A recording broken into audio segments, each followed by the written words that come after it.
Everyone, this is your Man Rai. Welcome to strategy coders. आज के इस वीडियो में हम कवर करेंगे वैल्यू मैट्रिक्स।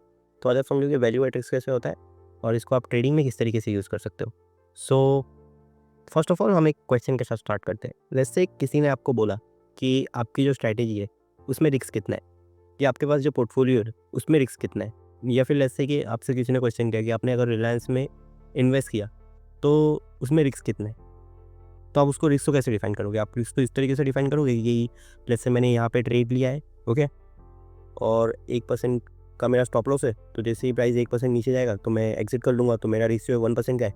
इस तरीके से आप डिफाइन करोगे, ओके। या फिर आपका जो भी पोर्टफोलियो है, ओके, उसमें कितना रिस्क है उसको आप किस तरीके से डिफाइन करोगे, या आपकी जो स्ट्रैटेजी है उसमें आप कितना रिस्क है उसको आप किस तरीके से डिफाइन करोगे। या फिर समझ लो आपकी मल्टीपल पोजीशन ओपन है, ओके, और नेक्स्ट पोजीशन आपको ओपन करनी है या नहीं करनी है, उसको आप किस तरीके से डिफाइन करोगे। आप मल्टीपल पोजीशंस का रिस्क कैसे कैलकुलेट करोगे। तो वहाँ पे जो है वहाँ पे वैल्यू एट रिस्क का यूज़ होता है। और जैसे कि आप कोई बॉन्ड में इन्वेस्ट करना चाहते हो, कोई म्यूचुअल फंड में इन्वेस्ट करना चाहते हो, कोई सी पोर्टफोलियो सिस्टम में इन्वेस्ट करना चाहते हो, तो उसका आप रिस्क कैसे कैलकुलेट करोगे। तो वहाँ पे वैल्यू एट रिस्क यूज़ होती है। तो एक क्वान्टिटेटिव मेथड है। ये टॉपिक जो है ये CFA और FRM जैसे कोर्सेस में काफ़ी अच्छे से कवर किया गया है, तो हम इसको कवर करने वाले हैं, ठीक है। तो इसको हम दो तरीके से कवर करेंगे। इसको हम पाइन स्क्रिप्ट में भी यूज़ करेंगे, इसको हम पाइथन में भी यूज़ करेंगे, ठीक है। तो मैं आपको दोनों तरीका बता दूंगा। सो यहाँ पर है ना, पहले हम समझ लेते हैं कि ये किस तरीके से होता है, ठीक है। तो लेट्स से कि मैंने रिलायंस में इन्वेस्ट किया, ओके। लेट्स से मैंने ना रिलायंस में लेट्स से रिलायंस में मैंने 10 लाख रुपये इन्वेस्ट कर दिया, ठीक है। अब 10 लाख मैंने इन्वेस्ट कर दिया है, तो अब मुझको पता कैसे चला है कि मेरा रिस्क कितना है, ठीक है। तो यहाँ पे मैं चाहता हूँ कि मुझे पता चल जाए कि मेरा रिस्क डेली कितना है, एक दिन में मेरा मतलब मैक्सिमम लॉसेस कितना हो सकता है ये, और मेरा जो वीकली रिस्क कितना है, और मेरा मंथली रिस्क कितना है। तो मुझको ये 3 रिस्क पता करने हैं। सो इसको पता करने के लिए हम वैल्यू एट रिस्क को यूज़ कर सकते हैं। सो जो डेली वैल्यू एट रिस्क है ये एक परसेंट में होता है कि मुझको कितने परसेंट एक्यूरेसी के साथ मैं बोल सकता हूँ। लेट्स से कि 95% एक्यूरेसी, लेट्स से 99% एक्यूरेसी। तो ये कुछ इस तरीके का होता है। तो जैसे कि मैंने इसका एक इंडिकेटर बनाया था बहुत पहले, आप यहाँ पे सर्च मारोगे ना IUVAR, तो आपको यहाँ पे मिल जाएगा, ठीक है, ये वैल्यू एट रिस्क। सो अब इसको यूज़ करोगे तो ये चार्ट पे इस तरीके से लग जाएगा। तो यहाँ पे ना आपको कॉन्फिडेंस लेवल है विथ एश्योरेंस। तो यहाँ पर लेट्स से विथ एश्योरेंस मुझको चाहिए 95%, ओके। और जैसे मैं ओके क्लिक करूँगा तो यहाँ पे मुझको वैल्यू एट रिस्क -2.37% बता रहा है। तो इसका मतलब ये कि मैं 95% कॉन्फिडेंस, 95% एश्योरेंस के साथ बोल सकता हूँ, ठीक है, कि मेरा जो रिस्क है, ओके, वो या तो 2% होगा या तो उससे कम होगा। मतलब ये 2.37% होगा या तो उससे कम होगा।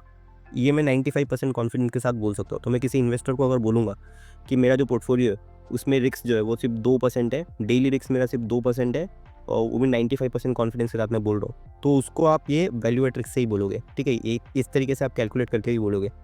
सो यहाँ पर ये बताता है कि आपका रिस्क कितना है। जैसे अभी 1 डे पर है, हम अगर हम 1 वीक पे जाए, ठीक है, तो ये जो नंबर है बड़ा हो जाएगा। तो वीकली पे यहाँ पे है आपका 5.17%। तो मेरा जो एक वीक में लॉस हो सकता है, ओके, 95% कॉन्फिडेंस के साथ मैं बोल सकता हूँ कि मेरा जो लॉस होगा एक वीक में वो 5.17% से कम होगा, या तो उतना होगा या तो उससे कम होगा, ठीक है। तो ये वो है। फिर हम वापस चले जाते हैं डेली पे। तो अब इसका जो कैलकुलेशन मेथड है वो हमने किस तरीके से कैलकुलेट किया वो मैं आपको बताता हूँ। तो यहाँ पर हम इसको विजुअली रिप्रेजेंट करेंगे तो ये कुछ इस तरीके से वर्क करेगा। तो पहले मैं इसके थ्योरी बताता हूँ, फिर मैं आपको विजुअल बताऊँगा कि कैसे होगा ये। तो इसको कैलकुलेट करने के लिए हम क्या करेंगे, हमें ना हर दिन का रिटर्न हम एक एरे बनाएंगे, ठीक है।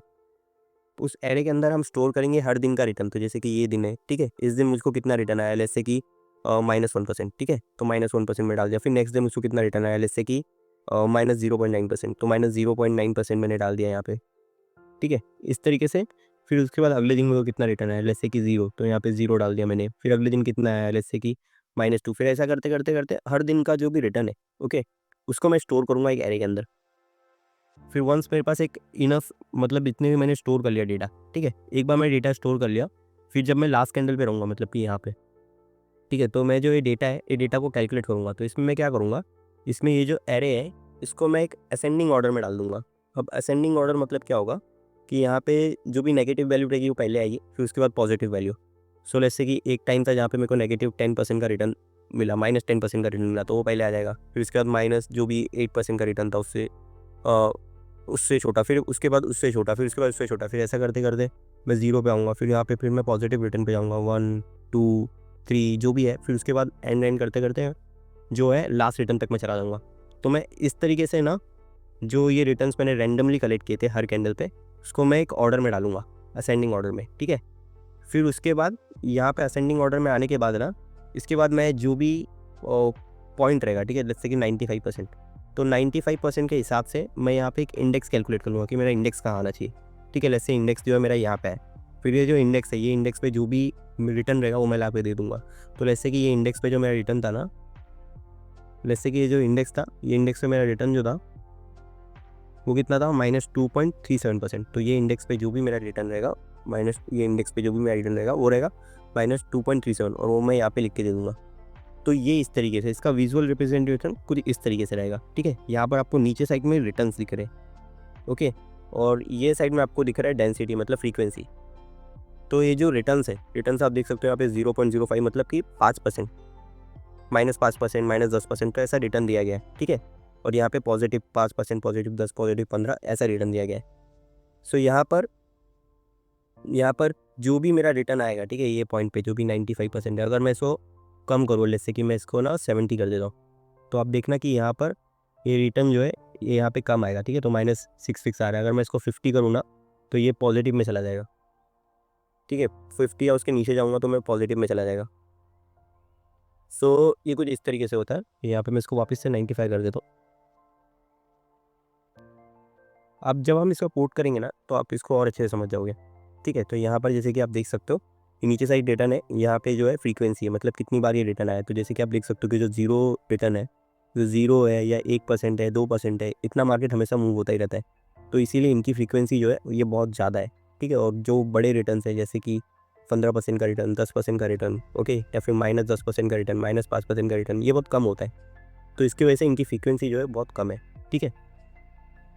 सो ये कुछ इस तरीके से जोन है। और यहाँ पर अगर हम 95% इक्योरेंस के साथ जाएंगे, ठीक है, तो हमको एक यहाँ पे एक लाइन मिलेगी, जैसे कि मैंने आपको बताया कि इंडेक्स मिलेगी, और ये इंडेक्स पे जो भी रिटर्न रहेगा वो मैं रिटर्न कर दूंगा यहाँ पर। जैसे कि यहाँ पे रिटर्न हुआ है,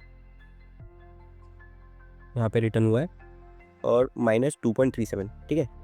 तो ये इस तरीके से होता है कैलकुलेट। अब हम इसका कोड देख लेते हैं तो आपको अच्छे समझ में आएगा। उससे पहले इसका यूज़फुल केसेस क्या होता है उस पर मैं थोड़ा बहुत और अच्छे से डिस्कस कर लेता हूँ। तो यहाँ पर है ना, लेट्स से कि आपके पास एक पोर्टफोलियो है, ओके, पोर्टफोलियो ऑफ स्टॉक है आपके पास, समझ लो 10 लाख का, और आप चाहते हो कि मुझको उसको प्लेज करना है, ओके। या तो फिर आप चाहते हो कि उसमें से कुछ स्टॉक्स को है ना मैं SLB मतलब stock lending and borrowing mechanism में डाल दूँ, लाइक स्टॉक का FD जैसा होता है, तो वैसा आपको कुछ करना है, ठीक है। या फिर आपको स्टॉक्स को प्लेज करना है, या फिर आपको बैंक में डाल के लोन लेना है, समथिंग लाइक दैट। आपको जो भी वो स्टॉक के साथ करना है, ठीक है। तो आपको कितने % स्टॉक के साथ करना चाहिए, आपको कितने अमाउंट के साथ करना चाहिए, ये कैसे पता चलेगा? तो ये तब आपको पता चलेगा जब आप अपना वैल्यू एट रिस्क समझोगे। तो जो भी आपका होराइजन है, लेट्स से कि मुझको 3 महीने के लिए चाहिए, लेट्स से मुझको पैसे की ज़रूरत है 1 महीने के लिए, तो आप उसके हिसाब से VAR कैलकुलेट कर सकते हो, और उसके हिसाब से जो लेवरेज आपको लेना है वो ले सकते हो। तो यहाँ पे यूज़ होता है, इसका यूज़ होता है म्यूचुअल फंड में, ओके। इसका यूज़ होता है जब आप प्रोफेशनल फंड मैनेजमेंट करते हो, ठीक है। या इसका यूज़ यहाँ पे भी होता है जब अगर फाइनेंस की इंडस्ट्री में काम करते हो, एल्गो ट्रेडिंग या कॉन फंड में, तो आपके जो सीनियर्स होते हैं वो आपसे पूछते हैं कि आपकी जो स्ट्रैटेजी है उसका वैल्यू एट रिस्क कितना है। और इसका यूज़ होता है ऑर्डर मैनेजमेंट सिस्टम में, मतलब समझ लो आपकी 5 पोजीशन ओपन है, ठीक है।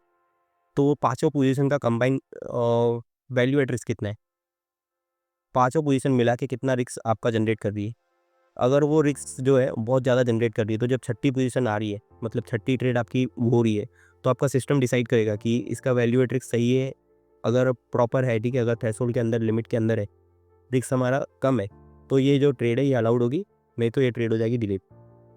तो इस तरीके से जब ऑर्डर मैनेजमेंट सिस्टम होता है वहाँ पर ये यूज़ होता है। सो ये यूज़ केसेस होते हैं वैल्यू एट रिस्क के, और भी यूज़ केसेस होते हैं, ठीक है। तो ये मेन यूज़ केसेस होते हैं। अब यहाँ पर अब इसका कोड देख लेते हैं, ठीक है। तो जैसे कि मैंने आपको कोड इसका बताया, ठीक है। तो यहाँ पर हमने अश्योरेंस में यहाँ पे 95% जो है हमारा कॉन्फिडेंस लेवल है।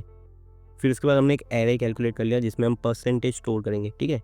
फिर हम चेक करेंगे कि एनी क्लोज टू आर वो, ये यहाँ पे मैंने इसलिए लिया था क्योंकि अगर समझ लो हम फर्स्ट कैंडल पे, ठीक है, और जैसे कि हम फर्स्ट कैंडल पर है, तो वहाँ पर क्या होगा, वहाँ पर हमारे पास है ना डेटा इनफ नहीं होगा। अभी यहाँ पर लोड हो रहा है, लेट इट लोड। ओके, जैसे कि हम यहाँ पर अगर समझ लीजिए आप लास्ट कैंडल पे, ठीक है, तो यहाँ पे इसके पीछे तो कोई कैंडल है नहीं, तो इसका आप रिटर्न कैसे कंपेयर करोगे कि इसमें हमको कितना रिटर्न मिला है, ठीक है। तो ये चीज़ के लिए ना, और रिटर्न जो हम कंपेयर करेंगे ना, वो आप एक बात ध्यान रखना, क्योंकि गैप अप गैप डाउन होते हैं, तो हम ये कैंडल का जो रिटर्न है, इसका मैं इसका ओपन और क्लोज से नहीं कंपेयर करूँगा, इसको मैं कंपेयर करूँगा करंट क्लोज को प्रीवियस क्लोज से, ताकि गैप अप और गैप डाउन जो है ना वो काउंट में आए, ठीक है, ये ज़रूरी है। फिर इसके लिए फिर हमने यहाँ पे डिफ एरे, मतलब कि जो रिटर्न वाला एरे, यहाँ पे हमने बस क्लोज डिवाइड बाय क्लोज 1 बार होगा -1 × 100, ये जो है रिटर्न कैलकुलेट करने का फॉर्मूला है, ठीक है। फॉर्मूला काफ़ी इजी है, मगर मैं आपको एक एग्जांपल दे देता हूँ फॉर्मूला का, ठीक है। प्लस से करंट मार्केट प्राइस है, करंट मार्केट क्लोज है 102, ठीक है, प्रीवियस मार्केट क्लोज था 100, ठीक है। अब 100 को अगर आप 102 से डिवाइड करोगे तो आपको कितना आएगा, आपको आएगा 1.02, ठीक है। फिर इसको आप -1 करोगे तो आपको कितना मिलेगा, आपको मिलेगा 0.02, 0.02, और यही जो है 0.02 आपका रिटर्न है, आपका 2% का रिटर्न है, ठीक है। तो यही फॉर्मूला हमने यहाँ पे डाला है। ओके, फिर ये हो गया। फिर उसके बाद हमने VAR कर दिया है। फिर यहाँ पे हमने VAR करके वेरिएबल बनाया, इसको हम अपडेट करेंगे। तो यहाँ पे इफ़ बार स्टेट डॉट इस लास्ट, मतलब, और यहाँ पे हमने टाइम जोन भी डाल दिया है। टाइम जोन मैंने इसलिए डाला है ताकि ये दोनों वैल्यू मैच हो, ठीक है। ये 3.7 है ना, और ये वाली जो वैल्यू है जो हमको अभी फ़िलहाल के लिए मिल रही है, ठीक है, ये दोनों वैल्यू मैच हो। ये वाली जो वैल्यू है और जो नीचे हमको यहाँ पे ये जो वैल्यू मिल गई, दोनों मैच हो, इसके लिए हमने सेम टाइम हॉरिजॉन लिया है। तो यहाँ पे प्रीवियस 10 साल का ये है, ठीक है। फिर उसके बाद हम वैल्यू एड्रेस करेंगे। फिर यहाँ पे बार स्टेट डॉट इस लास्ट है।